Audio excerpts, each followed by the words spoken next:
বুকের উপর চড়ে বসছে। হুসাইন বলেন, সীমার রে, আমার নানা বলেছে রে কারবালায় শহীদ হব, আমার নানার উম্মতের মুক্তি পাবো। সীমার, আজকে জুমার দিন আমার 2 রাকাত জুমার নামাজ পড়ার সুযোগ দে। ও নবীর উম্মতেরা, নবীর আশেকেরা, হুসাইনের আশেকেরা গো, এই 2 রাকাত নামাজ জুমার নামাজ ছাইরো না, আমার নবীর শাফায়াত নসিব হবে না।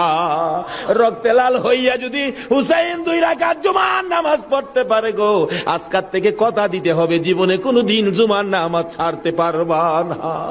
জুমার নামাজ আদায় করতে সময়টুকুন দিলে নামাজ শুরু করে দিলেন। রুকু সিজদার কাজ শেষ করে তাশাহুদে বসে সালাম ফিরানের আগ পর্যন্ত কাছাকাছি বসে বসে এই যদি সৈন্যরা নামাজের ভিতরে প্রত্যক্ষদর্শীরা বলেন, এক একটা করে তীর মারে হুসাইনের গায়ে।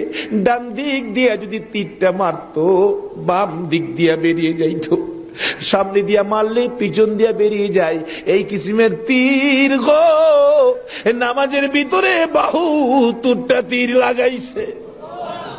হুসাইন সালামটা ফিরাইয়া নানা গো কইয়া কালতে কালতে জমিনে গড়াগড়ি শুরু করে দিলে। নিষ্ঠুর পাষাণ এই যদি সৈন্যের সীমার গলা কাইটা মাথা আলাদা করে নিয়ে গেছে। হুসাইন শহীদ হয়ে যায়। ওদিকে দিয়ে ডাকতেছে।